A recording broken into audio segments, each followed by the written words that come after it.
So I asked Dick McDonald, when he wondered aloud, who they'd get to open a lot of similar restaurants for them. What about me? The response seemed to surprise him and his brother momentarily, but then they brightened and began discussing this proposal with increasing enthusiasm. Before long, we decided to get their lawyer involved and draw up an agreement. In the course of this conversation, I learned that the brothers had licensed 10 other drive-ins, including 2 in Arizona. I had no interest in those, but I would have rights to franchise copies of their operations everywhere else in the United States.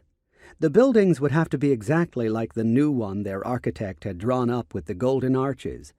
The name McDonald's would be on all of them, of course, and I was 100% in favor of that. I had a feeling that it would be one of those promotable names that would catch the public fancy. I was for the contractual clauses that obligated me to follow their plans down to the last detail, too, even to signs and menus. But I should have been more cautious there. The agreement was that I could not deviate from their plans in my units unless the changes were spelled out in writing, signed by both brothers, and sent to me by registered mail. This seemingly innocuous requirement created massive problems for me. There's an old saying that a man who represents himself has a fool for a lawyer, and it certainly applied in this instance. I was just carried away by the thought of McDonald's drive-ins proliferating like rabbits with 8 multi-mixers in each one. Also, I was swayed by the affable openness of the McDonald brothers. The meeting was extremely cordial. I trusted them from the outset.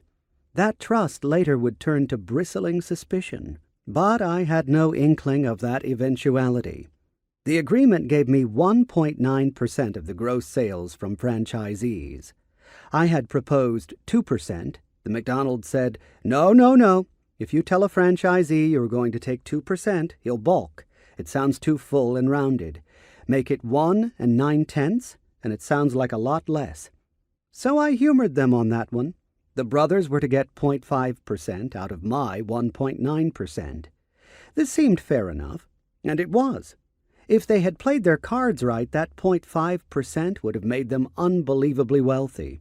But as my grandpa Fossey used to say, there's many a slip twixt the cup and the lip.